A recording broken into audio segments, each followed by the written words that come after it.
सोमवार व्रत कथा। पहले समय में किसी नगर में एक धनी व्यापारी रहता था। दूर दूर तक उसका व्यापार फैला हुआ था।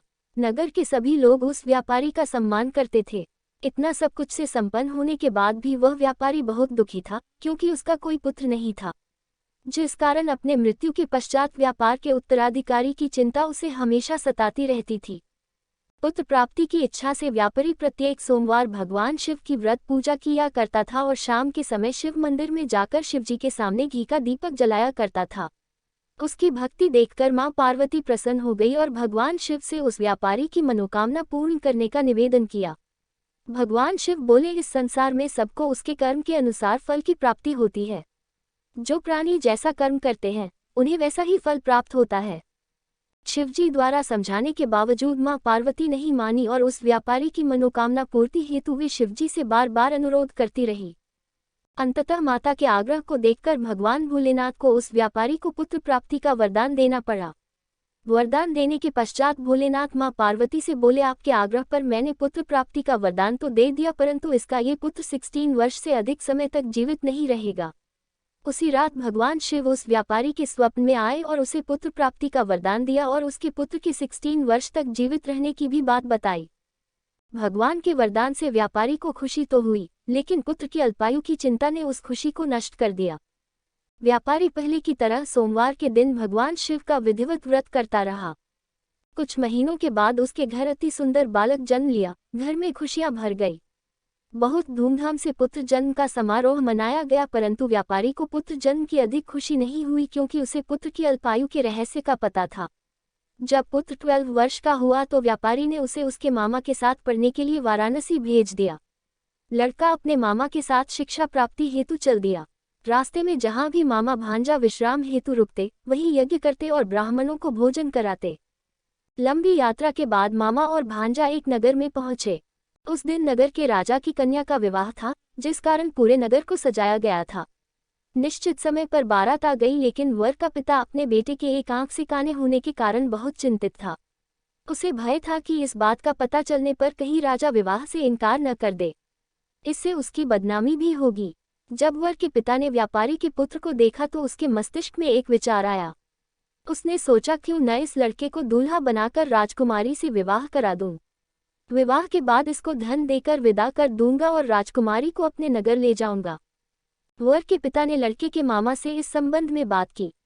मामा ने धन मिलने के लालच में वर के पिता की बात स्वीकार कर ली। लड़के को दूल्हे का वस्त्र पहनाकर राजकुमारी से विवाह कर दिया गया। राजा ने बहुत सारा धन देकर राजकुमारी को विदा किया। शादी के बाद लड़का जब राजकुमारी से साथ लौट रहा था तो वह सच नहीं छिपा सका और उसने राजकुमारी के ओढ़नी पर लिख दिया, राजकुमारी, तुम्हारा विवाह मेरे साथ हुआ था। मैं तो वाराणसी पढ़ने के लिए जा रहा हूँ और अब तुम्हें जिस नवयुवक की पत्नी बनना पड़ेगा वह कान्हा है। जब राजकुमारी ने अपनी ओढ़नी पर लिखा हुआ पढ़ा तो उसने कान्हे लड़के के साथ जाने से इनकार कर दिया। राजा सब बातें जानकर राजकुमारी को महल में रख लिया। उधर लड़का अपने मामा के साथ वाराणसी पहुंच गया और गुरुकुल में पढ़ना शुरू कर दिया। जब उसकी आयु 16 वर्ष की हुई तो उसने यज्ञ किया। यज्ञ की समाप्ति पर ब्राह्मणों को भोजन कराया और खूब अन्न वस्त्र दान किए। रात को वह अपने शयन कक्ष में सो गया। शिव के वरदान के अनुसार शयनावस्था में ही उसके प्राण पखेरु उड़ गए। सूर्योदय पर मामा मृत भांजे को देखकर रोने पीटने लगा। आसपास के लोग भी एकत्र होकर दुख प्रकट करने लगे। लड़के के मामा के रोने विलाप करने के स्वर समीप से गुजरते हुए भगवान शिव और माता पार्वती भी सुने। पार्वती ने भगवान से कहा, प्राणनाथ, मुझे इसके रोने के स्वर सहन नहीं हो रहे। आप इस व्यक्ति के कष्ट को अवश्य दूर करें। भगवान शिव ने पार्वती के साथ अदृश्य रूप में समीप जाकर देखा तो भोलेनाथ पार्वती से बोले, ये तो उसी व्यापारी का पुत्र है जिसे मैंने 16 वर्ष की आयु का वरदान दिया था। इसकी आयु पूरी हो गई है। मां पार्वती ने फिर भगवान शिव से निवेदन कर उस बालक को जीवन देने का आग्रह किया। माता पार्वती के आग्रह पर भगवान शिव ने उस लड़के को जीवित होने का वरदान दिया और कुछ ही पल में वह जीवित होकर उठ बैठा। शिक्षा समाप्त करके लड़का मामा के साथ अपने नगर की ओर चल दिया। दोनों चलते हुए उसी नगर में पहुंचे जहां उसका विवाह हुआ था। उस नगर में भी यज्ञ का आयोजन किया। समीप से गुजरते हुए नगर के राजा ने यज्ञ का आयोजन देखा और उसने तुरंत ही लड़के और उसके मामा को पहचान लिया। यज्ञ के समाप्त होने पर राजा मामा और लड़के को महल में ले गया और कुछ दिन उन्हें महल में रखकर बहुत सा धन वस्त्र आदि देकर राजकुमारी के साथ विदा कर दिया। इधर भूखे प्यासे रहकर व्यापारी और उसकी पत्नी बेटे की प्रतीक्षा कर रहे थे। उन्होंने प्रतिज्ञा कर रखी थी कि यदि उन्हें अपने बेटे की मृत्यु का समाचार मिला तो दोनों अपने प्राण त्याग देंगे, परंतु जैसे ही उसने बेटे की जीवित वापस लौटने का समाचार सुना तो वह बहुत प्रसन्न हुआ। वो अपने पत्नी और मित्रों के साथ नगर के द्वार पर पहुंचा। अपने बेटे के विवाह का समाचार सुनकर पुत्रवधू राजकुमारी को देखकर उसकी खुशी का ठिकाना न रहा। उसी रात भगवान शिव ने व्यापारी के स्वप्न में आकर कहा, हे श्रेष्ठी, मैंने तेरे सोमवार के व्रत करने और व्रत कथा सुनने से प्रसन्न होकर तेरे पुत्र को लंबी आयु प्रदान की है। पुत्र की लंबी आयु जानकर व्यापारी बहुत प्रसन्न हुआ। सोमवार का व्रत करने से व्यापारी के घर में खुशियां लौट आईं। शास्त्रों में लिखा है कि जो स्त्री पुरुष सोमवार का विधिवत व्रत करते और व्रत कथा सुनते हैं उनकी सभी इच्छाएं पूरी होती हैं।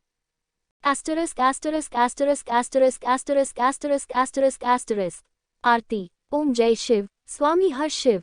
ब्रह्मा विष्णु सदाशिव अर्धांगी धारा। जय शिव। एकानन चतुरानन पंचानन राजे। स्वामी पंचानन राजे। हसासन गरुड़ासन वृष वाहन साजे। जय शिव। 2 भुज 4 चतुर्भुज 10 भुज से सोहे। स्वामी 10 भुज से सोहे। तीनों रूप निरखते त्रिभुवन जन्मोहे। जय शिव। अक्षमाला वनमाला मुंडमाला धारी। स्वामी मुंडमाला धारी। चंदन मृग मद सोहे भाले शशि धारी। जय शिव।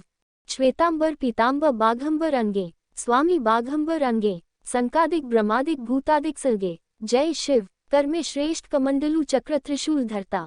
स्वामी चक्र त्रिशूल धरता। जगकर्ता जगहर्ता जगपालन करता। जय शिव। ब्रह्मा विष्णु सदाशिव जानत अविवेका। स्वामी जानत अविवेका। प्रणवाक्षर में शोभित ये तीनों एका। जय शिव। निर्गुण शिव की आरती जो कोई नर गावे।